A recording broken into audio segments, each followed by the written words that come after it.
Tôi là một thám tử tư và tôi được cử đi điều tra những vụ mất tích bí ẩn của trẻ em ở một thị trấn gần đây. Chúng tôi đã đóng cửa rồi mà. Tôi hét lên khi nghe 3 tiếng gõ mạnh vang lên trên cánh cửa văn phòng. Dù vậy, cánh cửa vẫn mở. Một giây sau đó, một người phụ nữ khoảng gần 30 tuổi với ánh mắt lạnh lùng bước vào. Cô ấy đóng cửa lại và tiến thẳng đến bàn làm việc của tôi như một con công đầy kiêu hãnh, không nói gì cả. Tôi thấy cô ấy đeo một cây thánh giá nhỏ quanh cổ. Cô không nghe thấy tôi nói gì sao? Tôi hỏi. Tôi rít một hơi thuốc lá để khói từ từ rời khỏi miệng và xoay vòng trên không trước khi chúng hòa lẫn vào bầu không khí ngột ngạt của căn phòng. Tôi đặt điếu thuốc lên gạt tàn đầy tàn thuốc và đầu thuốc lá.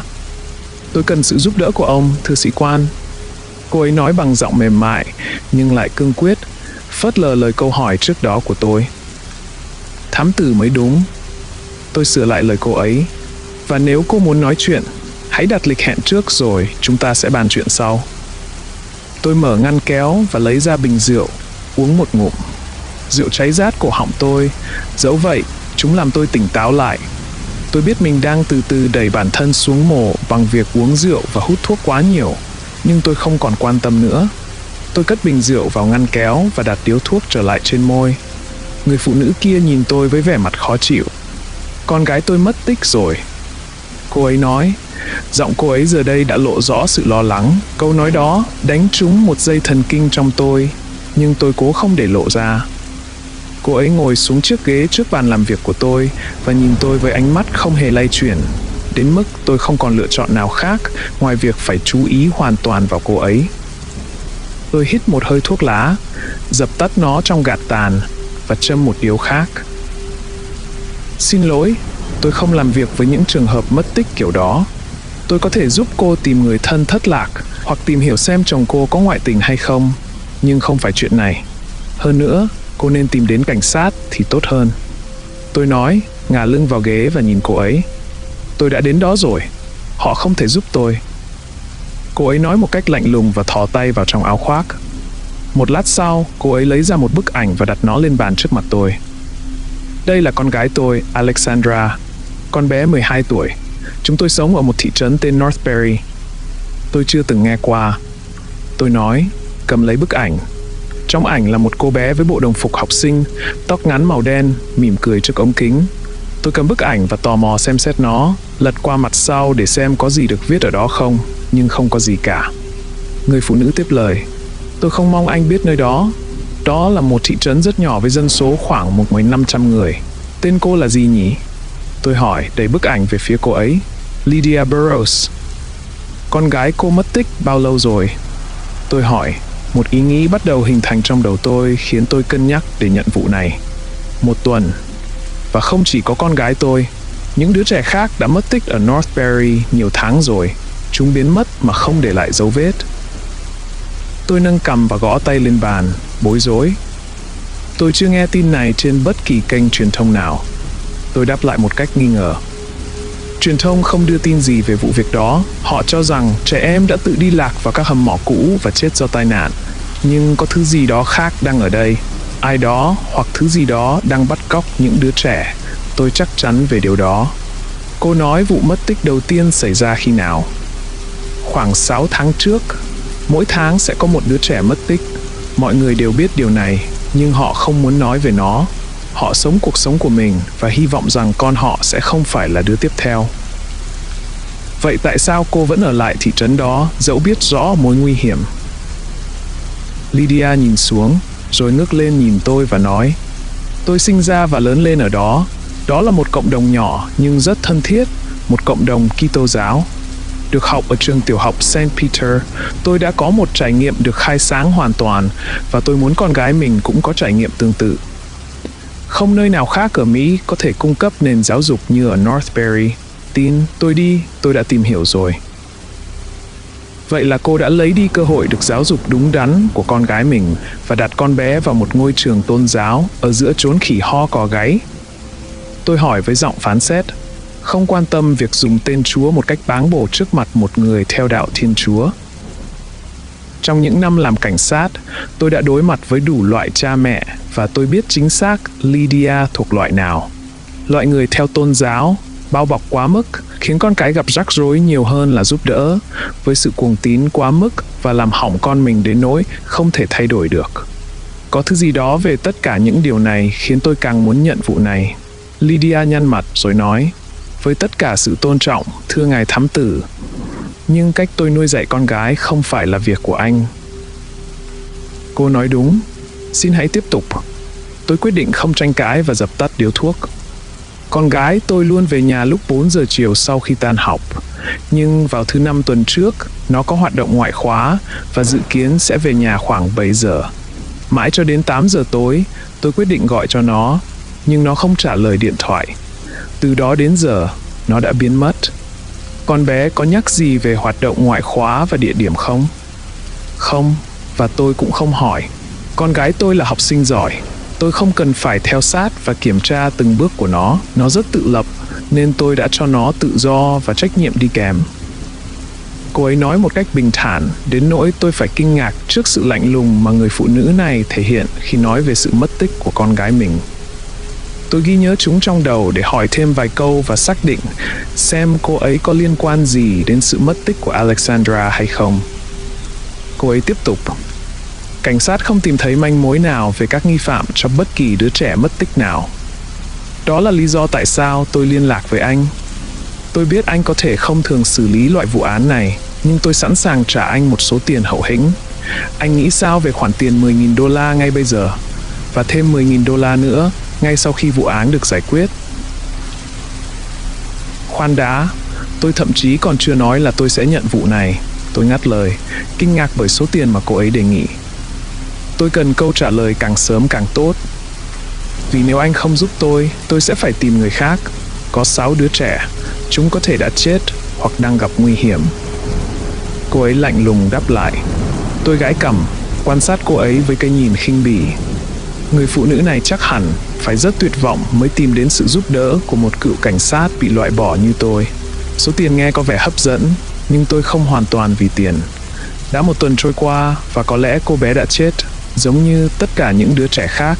Nhưng tôi biết cảm giác sống trong sự mong đợi, lo lắng ngày đêm, nhảy dựng lên mỗi khi có cuộc gọi hay tin nhắn. Có được sự giải thoát cho những người ở lại vẫn tốt hơn, bất kể kết quả ra sao. Được rồi, tôi nhận. Cuối cùng tôi đáp, châm một điếu thuốc khác. Đến được Northbury khó hơn tôi nghĩ.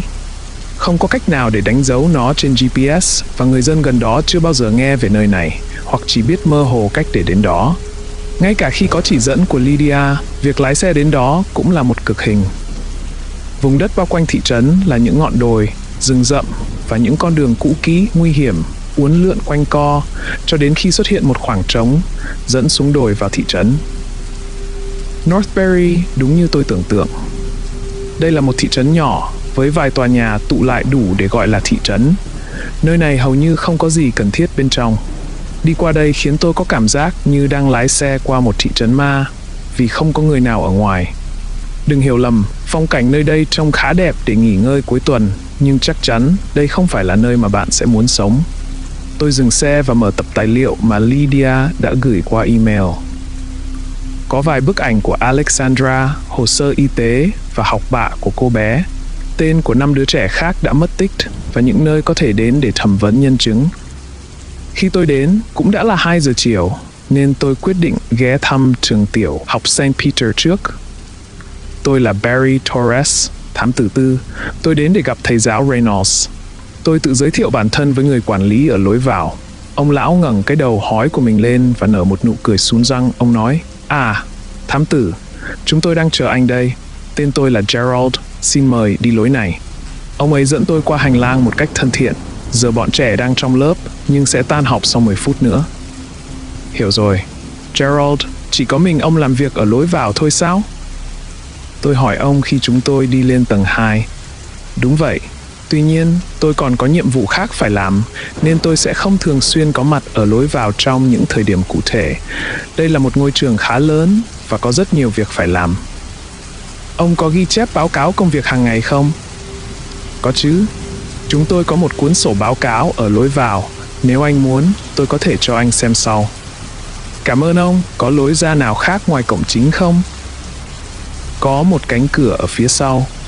Nó dẫn ra sân trường. Chúng tôi dừng lại trước một trong những phòng học. Đây rồi. Xin vui lòng đợi cho đến khi chuông reo, Gerard nói. Tôi gật đầu và ông ấy rời khỏi hành lang với tiếng bước chân nặng nề vang vọng. Tôi nhìn qua tấm kính trên cửa và thấy một giáo viên tương đối trẻ đang viết gì đó lên bảng và nói chuyện với học sinh. Tôi thò tay vào túi áo trong và lấy ra một cái bình rượu nhỏ. Tôi uống một ngụm và kiên nhẫn chờ cho đến khi chuông reo. Chỉ vài giây sau khi chuông reo, các cánh cửa bắt đầu mở ra và tiếng hò reo của những đứa trẻ tràn ngập khắp hành lang khi chúng rời khỏi lớp học và nghỉ giải lao 5 phút. Reynolds đang ở trong lớp, sắp xếp một vài hồ sơ, nên tôi đã tận dụng cơ hội để vào bên trong và tiếp cận anh ta. Thầy Reynolds, tôi hỏi. Anh ta ngẩng đầu về phía tôi và gật đầu, hỏi một cách nghi ngờ. Vâng, tôi có thể giúp gì cho anh? Tôi là thám tử Barry Torres. Tôi đến đây để hỏi thầy vài câu về những đứa trẻ mất tích ở Northbury. Anh Torres, rất hân hạnh được gặp anh. Reynolds bắt tay tôi và thái độ của anh ta bỗng chốc chuyển từ thận trọng sang thân thiện khi nụ cười hiện lên trên khuôn mặt. Anh ta ngồi xuống và dựa vào ghế, bắt chéo chân. Vậy tôi có thể giúp gì cho anh đây, thám tử? Anh ta hỏi một cách tò mò. Thứ 5 tuần trước, Alexandra Burrows đã có tiết học cuối cùng trong ngày với thầy. Thầy có thấy cô bé đi đâu sau đó không? Tôi biết rằng Lydia mong đợi tôi ưu tiên tìm con gái cô ấy, nhưng với tôi, cả 6 đứa trẻ đều quan trọng như nhau. Tuy nhiên, tôi cần phải dõi theo dấu vết mới nhất. Tôi e là tôi không biết. Tôi thấy cô bé rời khỏi lớp cùng bạn học Emily Strauss, nhưng đó là tất cả những gì tôi thấy. Theo báo cáo của cảnh sát, Emily đã nói với họ rằng Alexandra đã ở lại trường, nhưng giờ thì không ai biết con bé đang ở đâu. Báo cáo nói rằng Alexandra có hoạt động ngoại khóa sau giờ học, nhưng trường không có hồ sơ gì về việc cô bé có tham gia bất kỳ hoạt động nào như vậy. Đúng vậy, tôi thấy điều đó thật kỳ lạ. Reynolds gãi cằm. Tôi biết rằng trường rất nghiêm ngặt về nội quy và họ cố gắng theo sát tất cả học sinh, đặc biệt là với nhiều đứa trẻ mất tích trong khoảng 6 tháng qua. Tôi viết một số ghi chú trước khi nhìn ông thầy. Alexandra là học sinh như thế nào? Tôi hỏi. Reynolds nhún vai. Cô bé rất tập trung trong lớp học, một trong những học sinh rất giỏi. Không có gì nhiều để tôi có thể nói thêm về cô bé. Thầy có để ý thấy điều gì kỳ lạ trước khi cô bé mất tích không? Reynolds suy ngẫm một chút trước khi búng tay và tiếp tục. Cô bé đã gặp một sự cố vào khoảng 1 tháng trước. Trong giờ thể dục với cô Ambers, cô bé bị các bạn nữ cùng lớp khác bắt nạt trong phòng thay đồ. Tôi không biết chi tiết. Tôi đoán có lẽ anh nên hỏi cô giáo đó sẽ tốt hơn. Tôi hiểu. Tôi ghi tên của cô giáo. Ai đã có mặt ở trường vào thời điểm cô bé mất tích? Reynolds suy nghĩ một lúc rồi nói. Rất khó để nói. Có lẽ có một danh sách mà anh có thể xem ở phòng hiệu trưởng. Nhưng tôi đoán không quá 3 giáo viên tại thời điểm đó, cộng với người dọn dẹp. Tôi gãi cằm. Vậy là có thể Alexandra đã bị dụ dỗ tham gia các hoạt động ngoại khóa không chính thức và chưa bao giờ xuất hiện trong danh sách, hoặc cô bé cố tình vi phạm nội quy và bỏ chạy, có thể là do bị bắt nạt, tùy thuộc vào mức độ nghiêm trọng. Lúc này tôi chưa có đủ thông tin để đưa ra kết luận. Thầy có nhớ Alexandra đã đi theo hướng nào sau khi rời khỏi lớp học của thầy không? Tôi hỏi, cố gắng thu hẹp phạm vi điều tra. Reynolds lắc đầu một cách buồn bã. Ông nói, xin lỗi, tôi vẫn ở trong lớp học khi tất cả mọi người rời đi. Tôi biết rằng Alexandra và Emily là những người cuối cùng ra khỏi lớp, nhưng tôi không thấy bọn trẻ sau khi chúng ra ngoài. Còn về những đứa trẻ mất tích khác thì sao? Thầy có nhận thấy điều gì lạ với chúng trước khi chúng biến mất không? Ví dụ như bị bắt nạt, thay đổi hành vi chẳng hạn. Không có. Một vài đứa trong số những đứa trẻ mất tích là học sinh xuất sắc, sống một cuộc sống bình thường mỗi ngày, và rồi chúng biến mất mà không có dấu vết. Tôi hiểu. Tôi nói và thò tay vào trong áo khoác của mình. Khi tôi lấy bình rượu ra, Reynolds nhíu mày và nói, Ngài thám tử, xin hãy cất cái đó đi. Đây là nơi thiêng liêng. Được thôi. Tôi cũng sắp xong rồi. Tôi không chỉ nói về trường học đâu. Thám tử à? Cả thị trấn này là một nơi thánh địa tôn giáo. Anh sẽ thấy rằng người dân ở đây không mấy thân thiện với những người ngoài như anh, đặc biệt là những người tham gia vào những hoạt động xúc phạm như vậy. Anh ta nhăn mặt với câu nói cuối cùng. Tôi đã học cách bỏ qua những nhận xét như vậy trong nhiều năm. Tôi đã có tất cả những gì cần thiết ở đây. Cảm ơn thầy Reynolds. Tôi nói và rời khỏi lớp học. Tôi suy nghĩ về những nhân chứng có khả năng và người đầu tiên tôi nghĩ đến là người dọn dẹp. À, thám tử, còn một việc nữa. Reynolds gọi tôi khi tôi bước ra ngoài. Tôi quay lại nhìn anh ta. Ai đã gửi anh đến để điều tra vậy? Anh ta hỏi. Lydia Burrows. Xin lỗi, ai cơ? Anh ta nheo mắt. Mẹ của Alexandra ấy, cô Lydia Burrows. Reynolds lắc đầu một cách chắc chắn và nói, không thể nào, Alexandra không có mẹ. Ý ông là cô bé không có mẹ sao? Tôi hỏi, nhíu mày một cách nghi ngờ. Tôi nghĩ mẹ của cô bé đã qua đời khi Alexandra mới 3 tuổi. Chỉ còn người cha chăm sóc cho cô bé thôi. Ông ấy tên là Harry. Cha cô bé còn ở trong thị trấn không?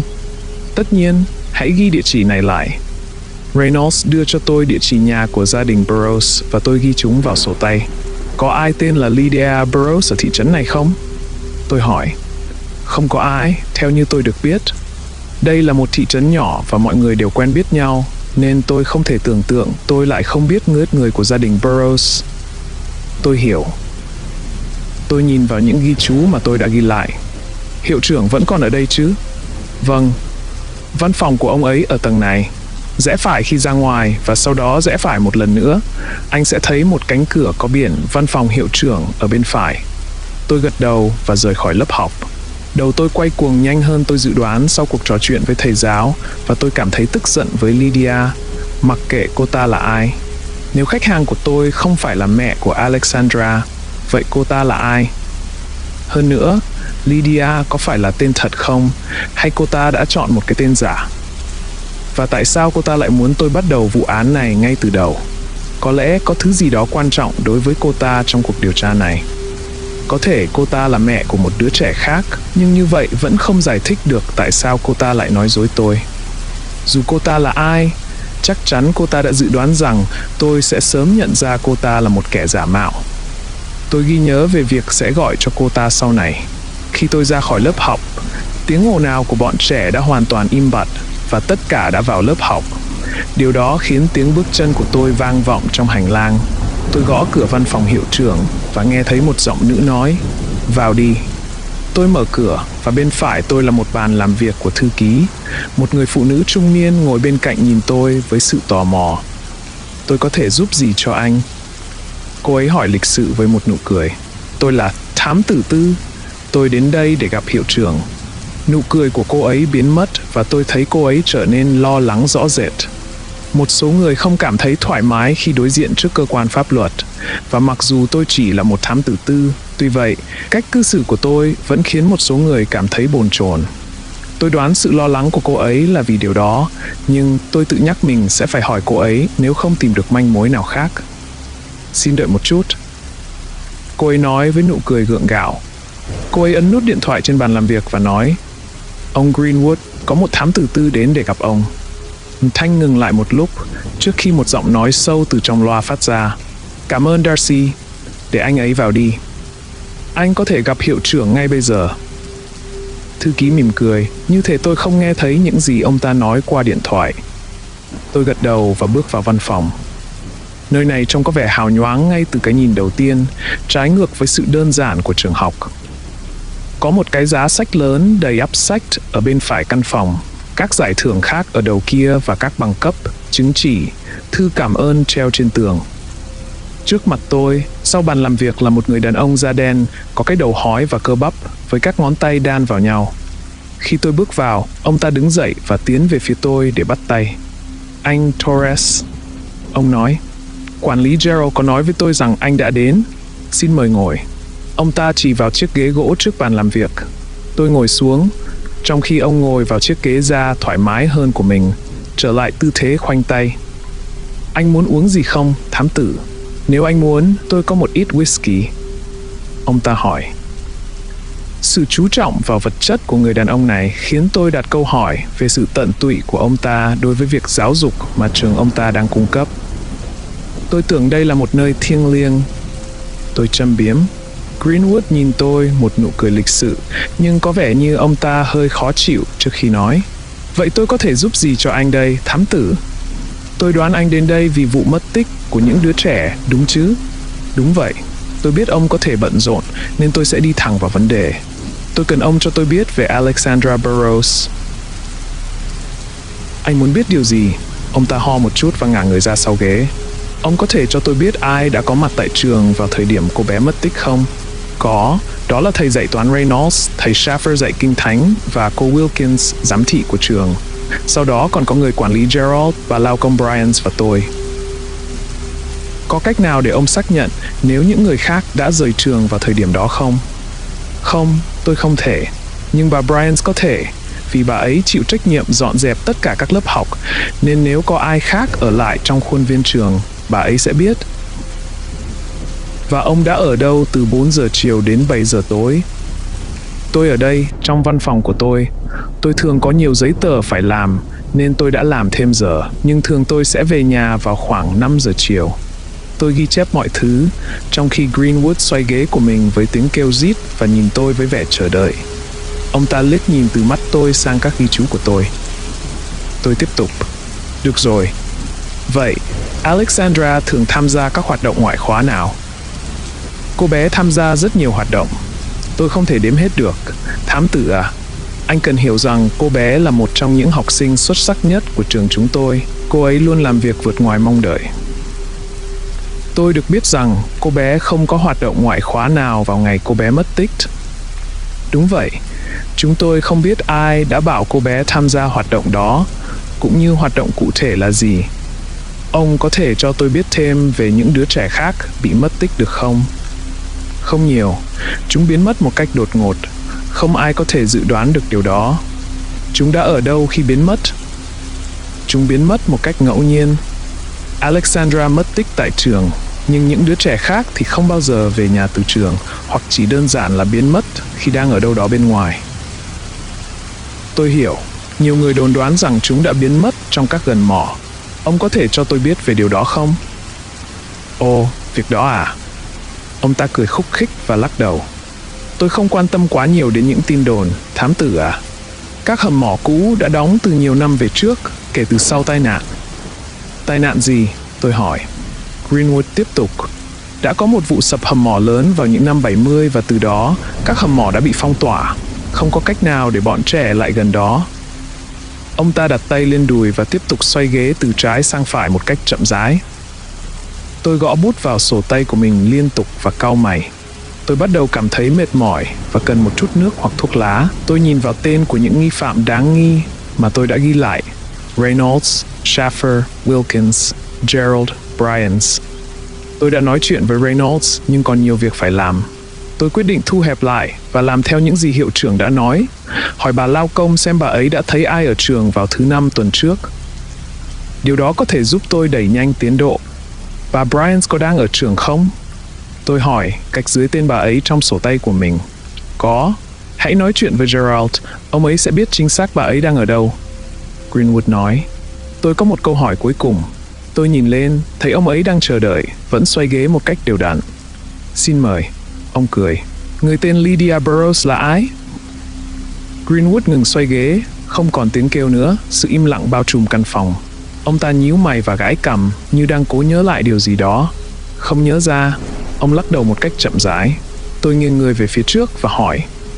Ông chắc chắn chứ, ông Greenwood? Ông hít một hơi qua mũi và nhìn đi chỗ khác một lúc, rồi nhún vai và nói. Có thể đó là một người họ hàng của Alexandra Burrows, nhưng tôi không biết có ai tên như vậy cả. Và để tôi đảm bảo với anh, tôi biết tất cả mọi người trong thị trấn này. Tôi gật đầu im lặng, nhìn xuống các ghi chú của mình. Tôi nên đi thôi. Cảm ơn ông đã giúp đỡ, ông Greenwood. Tôi đứng dậy và ông ta cũng làm theo. Ông tiễn tôi ra cửa, và khi tôi chuẩn bị rời đi, ông nói, những gì xảy ra với những đứa trẻ đó là một bi kịch và thị trấn của chúng tôi không còn như trước kể từ khi điều đó bắt đầu. Cảm ơn anh vì đã nỗ lực vào vấn đề này, nhưng hãy cố gắng đừng đào quá sâu. Anh còn nhớ những gì nhà hiền triết Nietzsche đã nói về vực thẳm chứ? Có những thứ tốt nhất nên để nó yên. Ngài thám tử à? Tôi không chắc đây có phải là một lời cảnh báo chân thành không, hay là một mối đe dọa nữa. Trước khi tôi kịp đáp lại, ông ta lịch sự đóng sầm cửa vào mặt tôi. Tôi chào tạm biệt cô thư ký và xuống gặp Gerald. Ông ấy đang ngồi đọc sách sau quầy ở lối vào khi tôi đến.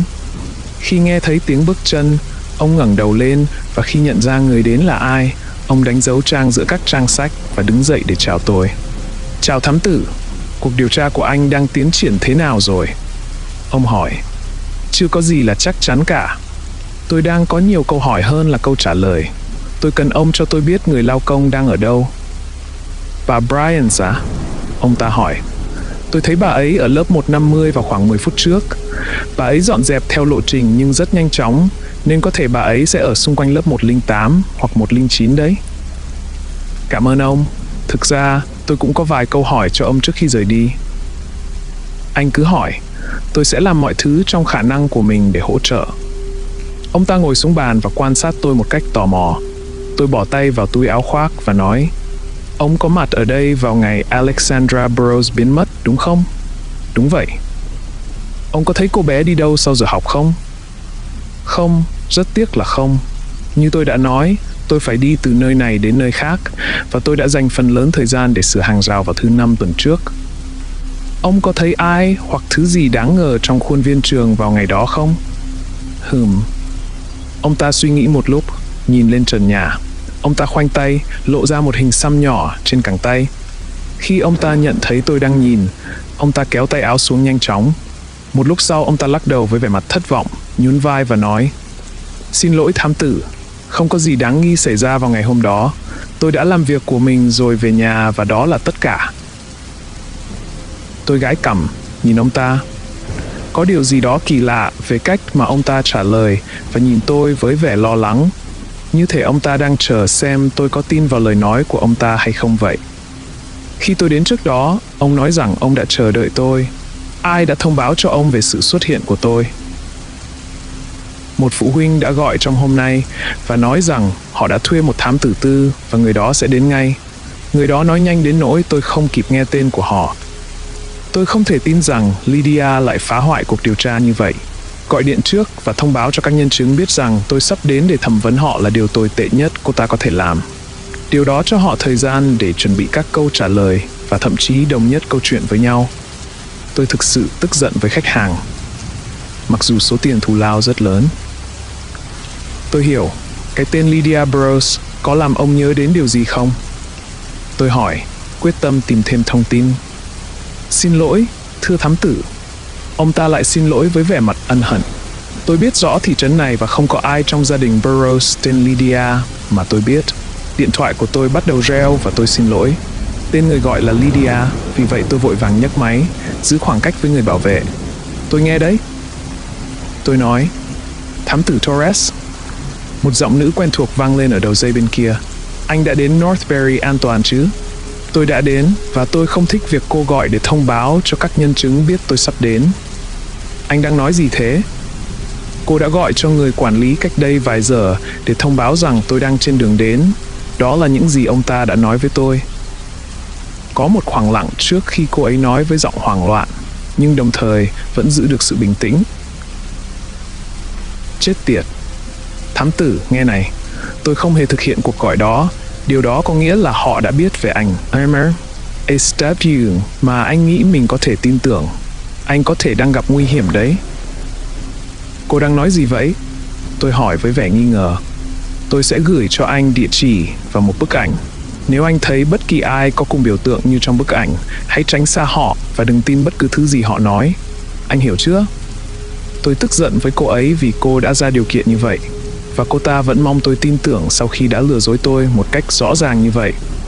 Tôi nói, nhân tiện, tôi đã tìm ra những điều thú vị trong cuộc điều tra của mình. Tôi cười mỉa mai. Ố, cô ấy hỏi. Ví dụ, không có ai ở đây quen biết một người nào đó tên là Lydia Burrows. Họ cũng tuyên bố rằng mẹ của Alexandra đã chết. Vậy tại sao cô lại nói dối tôi? Có một khoảng lặng khác trên đường dây, nhưng tôi biết cô ấy đã nghe thấy tôi. Một lúc sau, cô ấy đáp lại. Tôi hứa sẽ nói cho anh biết tất cả khi gặp mặt, nhưng không phải qua điện thoại. Xin hãy ghé qua nhà tôi ngay khi anh xong việc ở trường. Được rồi, tôi sẽ đến sau. Tôi nói, Cảm ơn, sĩ quan. Là thám tử. Tôi trình lại cô ấy, nhưng cô ấy đã cúp máy. Tôi quay lại với Gerald. Ông ta lại đang cắm mặt vào quyển sách. Bây giờ, về bà lao công. Tôi bắt đầu, bỗng điện thoại của tôi rung lên. Tôi nhấc máy lên và mở tin nhắn từ Lydia. Có một địa chỉ và dưới đó là một đoạn văn viết: nếu anh thấy bất kỳ ai có biểu tượng này, hãy tránh xa họ.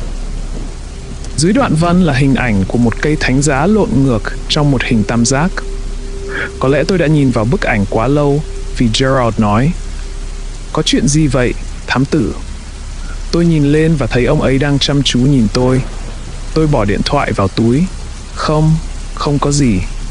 Tôi nói, liếc nhìn cánh tay được che phủ bằng áo sơ mi của ông ta một lần nữa. Cánh tay có hình xăm giống như biểu tượng trong bức ảnh. Bà lao công Bryant đang ở trong phòng học 110. Bà ấy sắp xếp gọn gàng bàn học và ghế, quay lưng về phía tôi. Khi tôi đến, phòng học đã đủ ngăn nắp và tôi chắc chắn rằng đó là nhờ bọn trẻ đã sắp xếp đồ dùng gọn gàng. Bà ấy không nhận ra khi tôi bước vào, vì vậy tôi gọi: bà Bryant phải không? Bà ấy giật mình và quay lại, đặt tay lên ngực ngạc nhiên. Ôi trời ơi! Bà ấy cười khúc khích vì sự sợ hãi của mình. Xin lỗi, tôi không cố ý làm bà giật mình đâu. Tôi là thám tử Torres. Tôi có thể hỏi bà vài câu được không? Tất nhiên là được. Bà ấy đặt thêm một chiếc ghế vào dưới bàn một cách gọn gàng và tiến lại gần để bắt tay tôi với một nụ cười. Tôi có thể giúp gì cho anh, thưa thám tử? Bà ấy hỏi. Tôi ở đây để điều tra vụ mất tích của các học sinh. Tôi đoán là bà đã ở đây vào thứ Năm tuần trước từ 4 giờ chiều đến 7 giờ tối, đúng không? Vâng, thưa anh. Bà ấy gật đầu thật mạnh. Bà có thấy cô bé này ở đâu trong khoảng thời gian đó không? Tôi lấy ra bức ảnh của Alexandra và đưa cho bà Bryant xem. Khuôn mặt bà ấy sáng lên với một nụ cười. Tôi xem đó là dấu hiệu bà ấy đã nhận ra nạn nhân. Bà ấy nói: Ồ vâng, tôi có thấy cô bé. Tôi nghĩ là vào khoảng 4 giờ 45 phút chiều, tôi thấy cô bé đi xuống tầng hầm. Tôi đã dọn dẹp ở đó rồi, vì vậy tôi không đi xuống nữa. Tầng hầm à? Vâng, ở dưới đó có một phòng học về đức tin và tâm linh, nên tôi đoán cô bé có hoạt động sau giờ học ở đó. Có lớp học nào khác ở dưới đó không? Tôi hỏi. Không, các phòng còn lại chỉ dành cho nhân viên, như kho chứa đồ, phòng xông hơi, và vân vân. Ai dạy môn đức tin và tâm linh vậy? Là thầy Myers. Thầy Myers có mặt ở trường vào thời gian đó không? Không, thưa thám tử. Tôi thấy ông ấy rời khỏi trường vào khoảng 2 giờ 30 phút chiều. Vậy ra ông ấy không phải là nghi phạm. Alexandra có thể đã xuống tầng hầm vì lý do nào đó.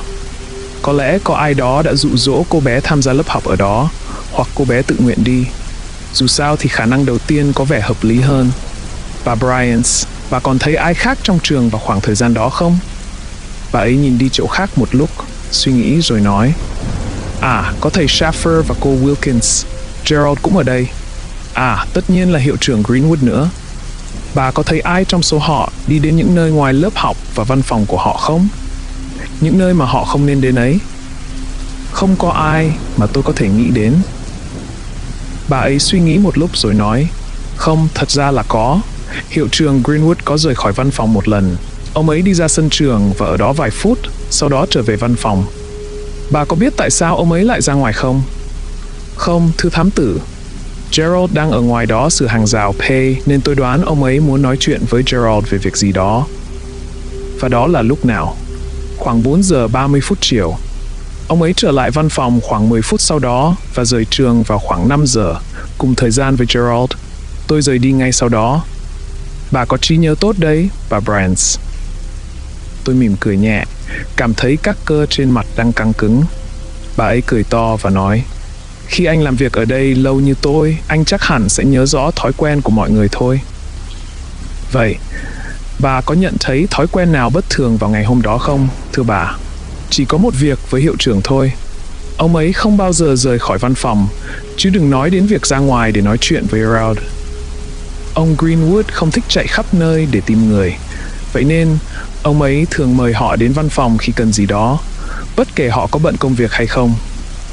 Ban đầu điều đó làm chúng tôi khó chịu, nhưng sau đó chúng tôi cũng quen dần.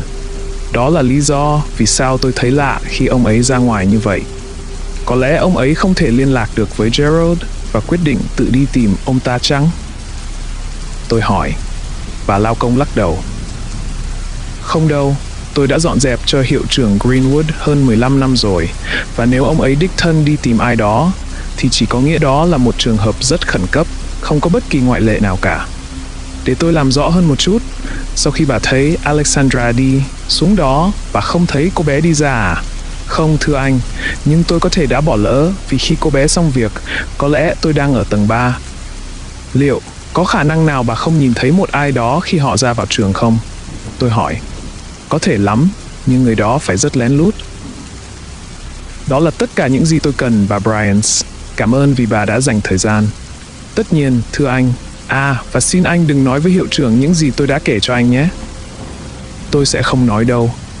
Tôi quyết định xuống tầng hầm để điều tra hiện trường đầy khả nghi để hy vọng tìm thấy một số bằng chứng.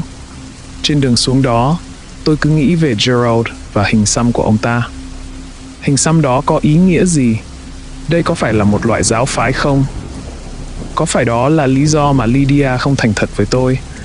Nếu đây là một tổ chức phi pháp, thì toàn bộ lực lượng cảnh sát có thể sẽ gặp rắc rối khi phá án, chứ đừng nói đến một cựu cảnh sát nghiện rượu đang thực hiện nhiệm vụ một mình như tôi. Gerald có vẻ rất đáng nghi ngờ, nhưng hiệu trưởng cũng vậy. Ông ấy không phải đã nói rằng mình có rất nhiều giấy tờ phải làm và đã ở trong văn phòng suốt cả ngày hôm đó sao? Lẽ ra ông ấy phải nhắc đến việc ra ngoài vào một ngày quan trọng như vậy, khi một đứa trẻ mất tích chứ. Nếu câu chuyện của người lao công là đúng, thì Greenwood không thể xuống tầng hầm kịp thời để làm hại cô bé. Nhưng điều đó không có nghĩa là ông ấy không liên quan theo một cách nào đó. Tầng hầm lạnh hơn nhiều so với các tầng khác và không có chút ánh sáng nào. Tôi có thể hiểu tại sao việc đi qua đây lại đáng sợ đối với trẻ em, đặc biệt là nếu chúng ở một mình vào ban đêm. Tôi tìm thấy phòng học đức tin và tâm linh rồi vào bên trong. Nó giống như một nơi cầu nguyện hơn là một lớp học. Với hàng ghế dài ở cả hai bên phòng, một bàn thờ nhỏ ở cuối phòng và một cái bảng đen trên tường phía sau. Tôi nghe người ta nói rằng họ thường có cảm giác hân hoan mạnh mẽ khi bước vào ngôi nhà của Chúa, nhưng tôi lại cảm thấy không thoải mái. Tôi rút chai rượu ra và uống một ngụm, rồi cất nó đi và bắt đầu làm việc. Như dự đoán, nơi này rất sạch sẽ và không có dấu vết nào. Tôi đoán rằng mình sẽ không tìm thấy bất kỳ bằng chứng nào, nhưng tôi vẫn quyết định kiểm tra kỹ lưỡng. Chỉ mới 5 phút tìm kiếm, tôi đã nhìn thấy một thứ gì đó ở góc phòng. Tôi sẽ không để ý nếu không đi đến phía bên kia của bàn thờ. Và khi tôi đến đó, tôi thấy một cây thánh giá nhỏ nằm dưới bàn thờ, hòa lẫn với màu sắc xung quanh. Tôi lại gần và cầm nó giữa ngón trỏ và ngón cái. Nó rất nhỏ và phủ đầy bụi. Khi tôi nâng nó lên, tôi nhận ra rằng cây thánh giá thực ra là một chiếc dây chuyền cùng loại với cái mà Lydia đang đeo. Tôi lấy ra bức ảnh của Alexandra và đúng như dự đoán, cô bé đang đeo một cái giống như vậy. Đây là một trường học tôn giáo, nên thứ này có thể là của bất kỳ ai. Nhưng điều đáng lưu ý là tôi không thấy ai khác đeo nó trên đồng phục của họ. Khi kiểm tra kỹ lưỡng dây chuyền, tôi nhận thấy nó bị đứt ở một mắt xích. Điều này càng củng cố giả thuyết của tôi rằng đã xảy ra điều gì đó kỳ lạ ở đây. Tôi kiểm tra khu vực xung quanh, nhưng không tìm thấy vết máu hay bất kỳ dấu hiệu nào khác. Đã một tuần trôi qua, vì vậy kể từ đó, có thể nơi này đã xảy ra chuyện gì đó mà tôi không hề hay biết. Tôi làm sạch cây thánh giá và bỏ vào túi. Nếu Lydia có thể chứng minh mình đáng tin cậy, tôi sẽ cho cô ấy xem và hỏi xem cô ấy có nhận ra nó không. Có một điều chắc chắn, có lẽ có cái gì đó đã xảy ra ở đây, có thể là một cuộc vật lộn hay gì đó tương tự. Các học sinh ở đây rất kỷ luật, họ trông không giống kiểu sẽ trở nên bạo lực với nhau, ít nhất là không ở gần một bàn thờ mà tôi nghĩ họ bị cấm tiếp cận. Tôi quyết định quay lại và hỏi thêm Gerald, nhưng khi tôi đến cổng, ông ấy đã rời đi. Hiệu trưởng cũng đã rời trường, vì vậy tôi sẽ phải trì hoãn việc thẩm vấn ngày mai. Tôi kiểm tra địa chỉ của Lydia và lái xe đến đó. Cô ấy sống trong một ngôi nhà bình thường, không có đặc điểm gì nổi bật. It's một khu vực yên tĩnh hơn là phố, tách biệt với các hộ gia đình khác. Tôi bấm chuông và cô ấy mở cửa, chào đón tôi với một nụ cười. Ngài thám tử, mời vào. Cô ấy nói. Tôi gật đầu và theo cô ấy vào phòng khách. Chúng tôi ngồi xuống và cô ấy mời tôi uống nước. Tôi từ chối và uống một ngụm từ bình rượu của mình trước khi quyết định tập trung vào công việc. Vậy anh đã nghĩ ra điều gì chưa, thám tử? Cô ấy hỏi. Không, trước tiên cô sẽ phải trả lời một số câu hỏi của tôi. Tôi nói. Cô ấy bắt chéo chân và đặt tay quanh đầu gối. Được thôi, anh muốn biết điều gì? Cô ấy hỏi. Cô là ai? Tôi nghiêng người về phía trước. Tên thật của tôi là Lydia Burrows. Như anh đã biết, mẹ của Alexandra là chị tôi, đã qua đời cách đây nhiều năm. Cô là dì của Alexandra? Tôi hỏi. Cô ấy gật đầu. Vậy tại sao mọi người trong thị trấn lại nói rằng họ không biết cô? Bởi vì họ không biết tên thật của tôi. Tôi từng dùng cái tên Lydia Stevens, một người phụ nữ cô đơn không có gia đình, sống ở rìa thị trấn. Chúng vẫn không giải đáp được câu hỏi của tôi. Tôi nói. Lát nữa tôi sẽ trả lời cho anh. Nói tôi nghe xem, anh đã tìm được điều gì hữu ích trong cuộc điều tra của mình chưa? Tôi rút tay khỏi túi và lấy ra chiếc thánh giá nhỏ. Lydia mở to mắt và há hốc miệng, lập tức đứng dậy và cầm lấy chiếc thánh giá. Cô ấy xem xét nó một cách thích thú và nói, đây là dây chuyền của Alexandra, không còn nghi ngờ gì nữa. Anh có thấy chữ được khắc ở đây không? Cô ấy chỉ vào những chữ cái cực kỳ nhỏ, dễ bị bỏ qua. Cô ấy nói, nó viết nguyện Chúa phù hộ cho con gái. Nó được mẹ cô bé tặng. Anh đã tìm thấy nó ở đâu? Cô ấy nói với vẻ hăng hái, trái ngược với sự lạnh lùng mà cô thường thể hiện. Cô ta ngồi xuống và nhìn chằm chằm vào tôi, chờ đợi câu trả lời. Tại tầng hầm trường học, có ai đó đã bắt cóc cô bé ở đó. Cô ta nhẹ nhàng đặt chiếc thánh giá lên bàn và hắng giọng. Cô ấy nói, anh còn nhớ bức ảnh tôi gửi cho anh không? Anh có thấy ai có hình xăm giống trong đó không? Người quản lý có một hình xăm như thế. Nó có ý nghĩa gì? Đó là dấu hiệu của một hội kín rất cổ xưa và bí mật trong thị trấn này. Họ đã ở đây từ rất lâu rồi. Họ đã thâm nhập vào thị trấn từ nhiều năm trước và tiếp tục làm hại nơi này. Họ không có tên và người dân ở đây quá sợ hãi để đặt tên cho họ. Sự thật là, thưa thám tử, họ không chỉ bắt cóc 6 đứa trẻ. Họ đã bắt cóc 48 đứa. Cái gì? Tôi thốt lên. Từ khoảng giữa những năm 70, hội đã bắt cóc một đứa trẻ mỗi năm. Những đứa trẻ chưa bao giờ được tìm thấy, nhưng điều gì đã xảy ra với chúng thì ai cũng biết. Chuyện gì đã xảy ra với chúng? Tôi hỏi, ngồi trên mép ghế, đầy tò mò. Hội tin rằng có một thế lực hắc ám trong thị trấn. Bọn họ tin rằng cần phải có các nghi lễ hiến tế trẻ em để làm dịu đi con quái vật cư ngụ bên trong. Hầu hết các đứa trẻ đều bị bắt cóc và hiến tế, nhưng một số đứa đã được chính cha mẹ của chúng, những thành viên của hội, tự nguyện hiến tế. Vậy tại sao giờ họ lại bắt đầu bắt cóc trẻ em hàng tháng?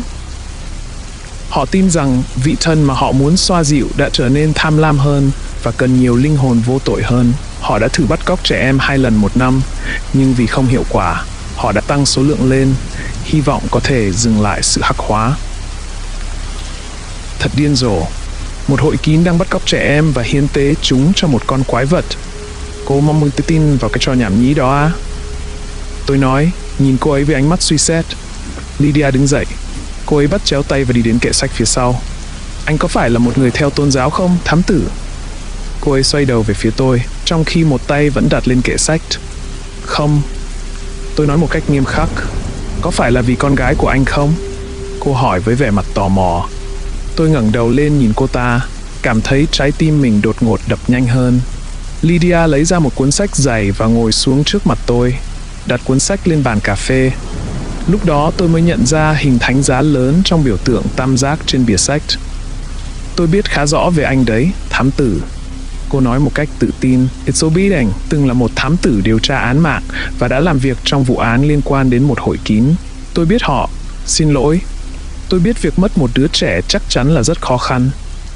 Tôi cảm thấy cơn giận đang dâng lên trong mình. Cô ta là cái gì mà dám nói về con gái tôi như thể cô ta biết rõ về nó. Tôi lấy một điếu thuốc và châm lửa, cố nén cơn giận. Tôi rít một hơi và nói, với tất cả sự tôn trọng, tôi không nghĩ cô hiểu. Amber mới chỉ 8 tuổi, con bé đầy sức sống và có một tương lai sáng lạn phía trước. Con bé muốn trở thành bác sĩ, và rồi tương lai của nó đã bị cướp đi bởi một kẻ biến thái bệnh hoạn, người đã thiêu sống con bé vì hắn tin rằng Chúa đã bảo hắn làm vậy. Lydia nhìn xuống cuốn sách với vẻ mặt buồn bã. Có một khoảng lặng dài, cho đến khi tôi rít thêm một hơi thuốc và nói, nếu có một vị thần, Cô Burroughs à? Thì ông ta là một vị thần tàn ác khi tạo ra những con quái vật như thế trên thế gian. Ông ta còn tàn ác hơn khi để những đứa trẻ vô tội phải chết theo cách ghê tởm như vậy. Cô ta từ từ ngẩng đầu lên nhìn tôi. Anh đã rời khỏi lực lượng sau đó á? Cô hỏi. Tôi lắc đầu. Nhưng không phải trước khi tôi báo thù cho Amber. Giáo phái kia đã giết chết hàng chục đứa trẻ vô tội.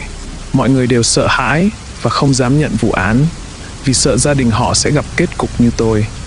Tôi không còn gì để mất, nên tôi làm việc suốt ngày đêm trong 1 năm để theo đuổi vụ án. Cuối cùng tôi tìm ra chúng và có một cuộc đột kích vào nơi ẩn náu của chúng. Hầu hết bọn chúng đã bị bắt và bị kết án chung thân, nhưng như thế vẫn chưa đủ với tôi.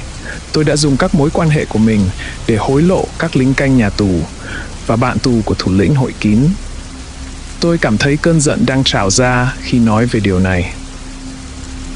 Có thể nói rằng tên thủ lĩnh kia đã từ bỏ thần linh của hắn và cầu xin sự khoan dung trước khi chết. Có một khoảng lặng khá dài trước khi Lydia nói. Đó là lý do tại sao tôi không bao giờ nói cho anh về ý định thực sự của tôi. Nếu tôi nói với anh rằng có một hội kín liên quan đến tất cả những việc này, anh sẽ không bao giờ nhận vụ án, đúng không? Cô ấy hỏi. Tôi gật đầu. Cô ấy nói đúng. Dù không còn gì để mất, tôi cũng không bao giờ nhận thêm một vụ án nào liên quan đến hội kín nữa. Vậy hội kín này, tôi nói, cô biết về họ bằng cách nào nếu họ bí mật đến vậy? Đó là một việc mà tôi không nói với anh. Cô nói. Cô xắn tay áo lên để lộ hình xăm thánh giá bên trong hình tam giác trên cẳng tay. Tôi đã từng là một thành viên của hội đó. Cô nói. Tôi rít điếu thuốc trong khi nhìn chằm chằm vào hình xăm của Lydia. Tôi không biết chính xác phải nghĩ gì, nên tôi chỉ nhìn chằm chằm. Tại sao bây giờ cô lại kể cho tôi nghe tất cả những chuyện này? Tôi hỏi. Bởi vì tôi nợ anh. Tôi muốn anh tin tôi. Tôi muốn Alexandra được tìm thấy, dù còn sống hay đã chết. Cô bé là cháu gái của tôi và tôi yêu nó. Vậy, nếu cô là thành viên thì cô sẽ biết những người khác là ai và chúng ta có thể tìm thấy họ ở đâu chứ? Không đơn giản vậy đâu. Cô ấy lắc đầu. Các thành viên được yêu cầu phải đeo khẩu trang mọi lúc trong các cuộc họp. Tôi không bao giờ biết được ai ở trong phòng với tôi. Các nhiệm vụ quan trọng chỉ được giao cho những người được gọi là người cống hiến và nơi ẩn náu của hội thường xuyên được thay đổi để tránh bị phát hiện. Tôi hiểu. Tôi trả lời. Căn phòng im lặng một lúc rồi cô ấy nói. Anh có manh mối nào không, thám tử? Có đấy. Tôi gật đầu. Người quản lý và hiệu trưởng, tôi cần phải thẩm vấn họ lần nữa vào ngày mai. Nếu muốn thì anh có thể ở lại đây qua đêm. Gần đây cũng có một nhà nghỉ, nhưng họ tính giá khá cao đấy, vì nơi này hiếm khi có khách đến thăm lắm. Cảm ơn. Tôi ngủ qua đêm tại nhà Lydia và sáng hôm sau tôi quay lại trường. Người quản lý Gerald đang ngồi đọc sách ở lối vào, như thường lệ khi tôi đến. Khi nhìn thấy tôi, một nụ cười gượng gạo hiện rõ trên khuôn mặt ông. Khi ông ngừng đọc, trông ông ta giống như một người đã cố gắng diệt trừ sâu bọ trong vườn của mình, rồi lại thấy chúng quay trở lại vào ngày hôm sau. Chào thám tử. Tôi cho là anh vẫn chưa xong việc ở đây phải không? Ông hỏi. Tôi nhìn vào cuốn sách ông ta đang đọc. Đó là cuốn Điều Chúa có thể làm và sẽ làm của Ronald Fry. Tôi không thấy biểu tượng của tổ chức ở đâu cả, nhưng tôi nghĩ có lẽ họ sẽ không muốn quảng cáo nó một cách công khai như vậy. Sách hay chứ? Tôi hỏi. Rất hay, Gerald nói. Nó nói về một người đàn ông tìm thấy mục đích sống của mình trong nhà tù thông qua Chúa. Ông ấy tin rằng tất cả chúng ta đều có thể thay đổi và chuộc lại lỗi lầm của mình. Vậy ông có nghĩ sẽ tìm thấy chính mình thông qua Chúa nếu bị bỏ tù luôn bây giờ không? Tôi cau nhau và ngồi xuống mép cao hơn người quản lý. Ông ấy không trả lời. Hình xăm trên cẳng tay của ông trông thú vị đấy, Gerald. Tôi nói, chỉ vào cánh tay được che phủ bằng tay áo của ông ta. Đó là một lời nhắc nhở. Gerald nói với vẻ mặt buồn bã. Ồ vậy à? Nhắc nhở về điều gì? Một lời nhắc nhở về những sai lầm tôi đã mắc phải trong cuộc đời mình, về việc tôi là ai và tôi không còn là ai nữa. Ông ta trả lời. Tôi mỉm cười lịch sự với ông ta. Tôi rút sổ ghi chép ra và nói, ông Gerald, khi chúng ta nói chuyện hôm qua, ông đã không nói với tôi rằng vào ngày Alexandra mất tích, hiệu trưởng Greenwood đã đến nói chuyện với ông. Tại sao vậy? Gerald nhún vai. Tôi không nghĩ điều đó quan trọng, nên chắc là tôi đã quên. Ông ấy gãi gãi sau đầu, dấu hiệu chắc chắn cho thấy ông đang không thoải mái. Hiệu trưởng muốn nói chuyện gì với ông vậy? Tôi hỏi, nghiêm nghị nhìn ông ta. Không có gì đặc biệt, chỉ giao cho tôi những nhiệm vụ phải giải quyết trong trường, đại loại thế thôi. Ông ta lại nhún vai. Ông ấy giao cho ông nhiệm vụ gì? Tôi hỏi. Ông ta bắt đầu lắp bắp trước khi nói. Cắt cỏ. Tra dầu vào cổng, đại loại thế. Tôi gõ nhẹ cây bút vào quyển sổ trong khi nhìn ông ta. Ông ta bối rối nhìn sang chỗ khác, như thể quá lo lắng để nhìn tôi. Tôi nói, có vẻ như ông ta không đến nói chuyện với ông chỉ vì lý do đó thôi nhỉ? Gerald chỉ nhún vai lần nữa, nhìn xuống cuốn sách. Tôi quay lại đối mặt với ông ấy và nghiêng người lại gần hơn. Gerald, đừng nói nhảm với tôi nữa. Tôi nói, nếu ông có liên quan đến vụ mất tích của cô bé, ông sẽ phải ngồi tù đủ lâu để viết được một cuốn sách như quý ngài Ronald Fry luôn đấy. Và ngay lúc này, mọi thứ đang không mấy tốt đẹp với ông đâu. Ông có hiểu không? Gerald thở dài, dẫm chân xuống đất một cách lo lắng. Ông ấy nhìn tôi và nói, có một người đàn ông đến đây vào thứ 5 tuần trước. Tôi không biết anh ta là ai. Điều này thật kỳ lạ, vì tôi biết tất cả mọi người xung quanh đây, nhưng anh ta đến để hỏi thăm về hiệu trưởng Greenwood. Tôi chỉ anh ta đến văn phòng hiệu trưởng và khoảng 10 phút sau, ông Greenwood đã đến gặp tôi. Tôi không muốn ngắt lời ông ấy vào lúc này. Gerald nói, ông ta bảo tôi không được kể với bất kỳ ai về việc tôi nhìn thấy người lạ đó, thậm chí là với cảnh sát. Ông ta đe dọa sẽ đuổi việc tôi và tôi sẽ còn gặp nhiều rắc rối hơn nữa với một người khác. Có điều gì đó trong cái cách mà ông ấy do dự trước khi nói ra những từ cuối khiến tôi nhận ra chúng tôi có cùng quan điểm. Vì vậy, tôi trở nên táo bạo hơn. Tổ chức phải không? Tôi hỏi. Ông ấy nhìn tôi với vẻ bối rối, rõ ràng là rất ngạc nhiên khi tôi biết về cái danh xưng đó. Làm sao anh biết chuyện đó? Ông hỏi. Hình xăm của ông đang mang dấu ấn của bọn họ. Nhưng tôi không còn là thành viên nữa. Đã hơn 30 năm rồi.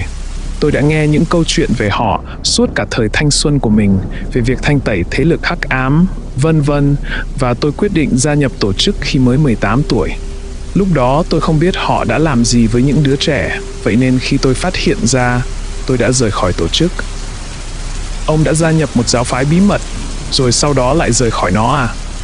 Và bọn họ cứ thế mà để ông đi nhẹ nhàng như vậy sao? Tôi hỏi. Gerald kéo cổ áo xuống để lộ hình xăm trên ngực trên. Hình xăm này tương tự như hình xăm trên cánh tay, chỉ có điều hình chữ thập thì thẳng đứng và hình tam giác thì ngược lại. Đây là sự trừng phạt của họ đối với những người quyết định rời đi. Đây là dấu hiệu của sự hổ thẹn và hèn nhát, nhưng cũng là lời nhắc nhở rằng tiết lộ bất cứ điều gì về giáo phái có thể gây ra hậu quả vô cùng thảm khốc. Đây cũng là lời cảnh báo cho các thành viên khác không được nói chuyện với những người như chúng tôi. Ông ta vội vàng kéo cổ áo lên, như thể che đi phần riêng tư của mình, và nhìn chằm chằm xuống cuốn sách với vẻ xấu hổ hiện rõ trong mắt. Ông ta nói, tôi biết mình không nên nghe theo lời của Greenwood, nhưng giáo phái này mạnh hơn anh nghĩ. Hắn đe dọa tôi rằng con trai tôi có thể sẽ là người tiếp theo mất tích nếu tôi nói ra. Tôi không có lựa chọn nào khác, anh có hiểu không? Tôi không thực sự cảm thấy thương hại Gerald, mặc dù tôi hiểu hoàn cảnh của ông ấy. Tôi cất sổ ghi chép vào túi và đứng dậy. Tôi hiểu. Tôi nói, vậy người đàn ông đã đến đây vào thứ 5, trông anh ta thế nào? Tôi không thể nhìn rõ mặt vì anh ấy đội mũ trùm đầu. Được rồi, tôi sẽ đến gặp hiệu trưởng. Tôi nói và rời đi nhanh hơn cả tốc độ Gerald có thể phản ứng lại.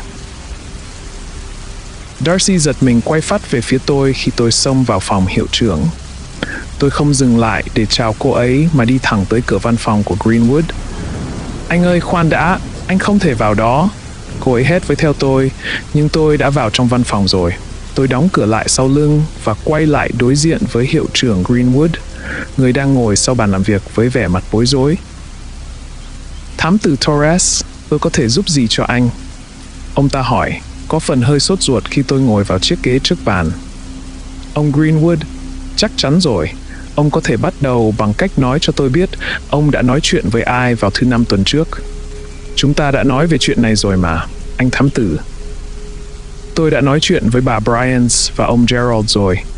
Bà lao công nói rằng bà ấy thấy ông rời khỏi văn phòng. Điều này rất kỳ lạ với ông. Và Gerald đã kể với tôi về một gã đàn ông mờ ám đã ghé thăm hỏi ông. Có điều gì ông muốn nói về những chuyện đó không? Greenwood hít vào một hơi thật sâu và suy nghĩ một lúc trước khi nói. Thật ra thì đúng là tôi có gặp một người ở trường, nhưng tôi và anh ấy không nói chuyện gì với nhau cả. Vậy sao? Vậy tại sao hắn lại yêu cầu được gặp ông? Và tại sao ông lại đe dọa người quản lý hả? Greenwood liếm môi và cau mày, như thể đang chuẩn bị nói điều gì đó quan trọng. Này thám tử, tôi không đánh giá cao việc anh xông vào văn phòng của tôi với những lời cáo buộc sai lầm như vậy. Anh không phải cảnh sát, nên anh không có thẩm quyền ở đây. Giờ thì, tại sao anh không lết cái mông say xỉn của anh ra khỏi đây, trước khi tôi tự mình tống anh ra ngoài? Ông ta nhìn tôi chằm chằm với những ngón tay đan vào nhau, môi mím chặt thành một đường mỏng và cau mày. Tôi nhìn ông ta một lúc, rồi gật đầu chấp nhận và đứng dậy, đi về phía cửa. Có một chiếc chìa khóa cắm trong tay nắm cửa, vì vậy tôi xoay nó và khóa cửa.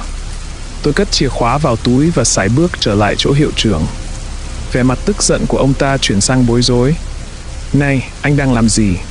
Trước khi ông ta kịp nói hết câu, tôi đấm thẳng vào mặt ông ta, khiến ông ta bật ngửa ra khỏi ghế và ngã lăn ra sàn. Ông ấy ôm mặt đau đớn và tôi tóm lấy tay ông, kéo tay áo lên. Quả nhiên, hình xăm của hội kín hiện rõ mồn một, nổi bật trên cẳng tay đồ sộ của ông ta. Tôi lại tung thêm một cú đấm nữa vào mặt và túm lấy cổ áo ông ta. Mày đã nói chuyện với ai hả? Tôi phun vào mặt ông ta, trong khi ông mở to mắt vì sợ hãi, thở hổn hển. Anh điên rồi. Tôi không. Trước khi ông kịp nói hết, tôi đấm ông ta thêm một cú nữa vào mặt rồi vào bụng. Ông ấy ho sặc sụa và giơ tay ra giấu dừng lại, đồng thời nói. Được rồi. Có một người đàn ông đã đến văn phòng của tôi vào thứ Năm, nhưng tôi không biết anh ta muốn gì. Greenwood nói như kiểu đang trả bài. Vớ vẩn, tôi hét lên và chuẩn bị cho ông ta thêm một cú đấm nữa. Khoan đã, làm ơn, tôi sẽ nói hết mọi chuyện. Có tiếng gõ cửa và giọng nói nghẹn ngào của Darcy vang lên. Hiệu trưởng Greenwood, mọi thứ ổn chứ? Hiệu trưởng nhìn về phía cửa và hét lên. Darcy, gọi. Tôi đấm ông ta lần nữa trước khi ông ta kịp nói thêm điều gì và ông rên lên đau đớn. Lúc đó, sự kiên nhẫn của tôi gần như đã cạn kiệt. Vì vậy, tôi với tay ra sau lưng và rút khẩu súng lục ra. Gã hiệu trưởng càng sợ hãi hơn khi thấy điều này. Tôi dí họng súng vào trán ông ta và hét lên. Nói ngay, mẹ kiếp. Không được, bọn họ sẽ giết tôi mất. À thế à? Tao cũng sắp giết mày rồi đấy, nói nhanh lên. Tôi không biết tên anh ta, tôi thề. Anh ta là thành viên mới của tổ chức và đến trường để dàn xếp vụ bắt cóc Alexandra. Tôi từ từ bóp cò súng. Greenwood bắt đầu nói nhanh hơn. Tôi đã sắp xếp một hoạt động giả sau giờ học để cô bé tham gia, vì vậy cô bé đã xuống tầng hầm. Gã đàn ông có vết sẹo đã đến đó để bắt cóc cô bé, và đó là lần cuối cùng tôi nghe về bất kỳ ai trong số họ, tôi thề. Bây giờ cô bé đang ở đâu hả? Ở đâu? Tôi hét lên. Tôi không biết. Ông ta đáp. Tôi chỉ được yêu cầu tổ chức vụ bắt cóc thôi. Tôi không biết cô bé đã bị đưa đi đâu. Họ không nói gì với tôi cả. Nơi ẩn náu của chúng ở đâu? Tôi không biết. Tôi tát vào mặt ông ta một cái và ông hét lên. Tôi thề là tôi không biết. Tôi chỉ mới gia nhập tổ chức 1 tháng trước, họ không cho các thành viên mới tham gia các cuộc họp đâu. Làm sao tao tìm được gã đàn ông có vết sẹo đó? Anh ấy thường đến quán bar Good Siblings trên phố Mitchell. Đó là nơi chúng tôi gặp nhau. Tôi thả tên hiệu trưởng xuống đất và đi về phía cửa. Khi đã lấy lại được hơi thở, ông ta nói, anh không biết mình đang đụng vào ai đâu, Torres. Tổ chức ở khắp mọi nơi. Khi họ tìm thấy anh, họ sẽ... Bọn chúng sẽ làm gì? Tốt hơn hết là mày nên hy vọng rằng cô bé vẫn còn sống, Greenwood à. Bởi vì nếu tổ chức không giết mày, thì tao sẽ làm. Nói xong, tôi mở tung cửa và đi ra ngoài, trong khi Darcy vẫn chăm chú nhìn tôi với ánh mắt sợ hãi. Một lát sau, tôi đã ở trên phố, đứng trước xe của mình và châm một điếu thuốc. Tôi nhìn chằm chằm vào ngôi trường. Nó đứng sừng sững như một con quái vật im lặng. Không có một tiếng người hay xe cộ nào trên đường.